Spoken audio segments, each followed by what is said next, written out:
Hi, I'm here in front of the sign here at Faith, and you'll see that we're saying we're 5 minutes of faith on our website, YouTube, and Facebook. That's where we're kind of putting some things together, and thanks for joining us in that. In this time when we've kind of been shut in at home, Connie and I have been looking around and went on Netflix and saw one of my old movies, one of my favorite movies, Field of Dreams.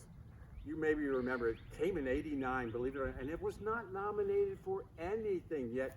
I think it's one of the classic films. And as you maybe remember, Ray Kinsella is the character who's there, and he is farming, and he hears a voice that says, "Build it and they will come."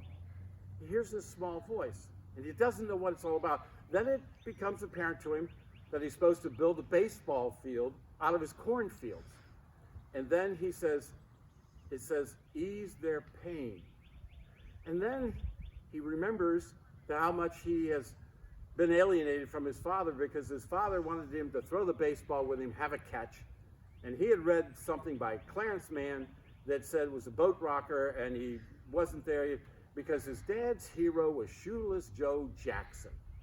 And he said, "I could never honor a person who is a rascal like that." And so now he builds a stadium thinking that Shoeless Joe's going to come. And he goes to Boston, and the man who wrote that, Clarence Mann, who's disconcerted, who's walked away from things because so much of his work had been used badly. And then he comes along.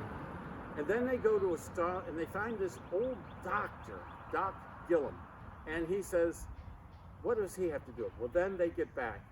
And the little voice tells him to do all these things. It says, ease their pain. Clarence Mann saw that his life mattered with people when he wrote The Boat Rocker.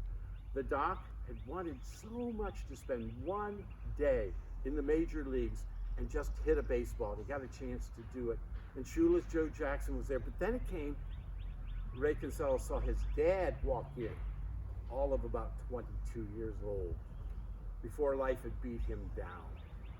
And they met and they talked, and he introduced him to his granddaughter. And then he turns and says, "Dad, do you want to catch?" The reconciliation still chokes me up when you think about it. But he heard that small voice, and he paid attention to it. I wonder sometimes, do you hear a small voice? It's just in the back, and you don't know quite what it is. Can you listen intently? What could it be calling you to do? Calling you to be? I think of that Elijah passage when he's escaped and he's in the cave, and then he's looking for God, and it's not in the whirlwind, it's not in the storm, but it's in that still small voice of truth. I think we have to be quiet and really pay attention to the small voice.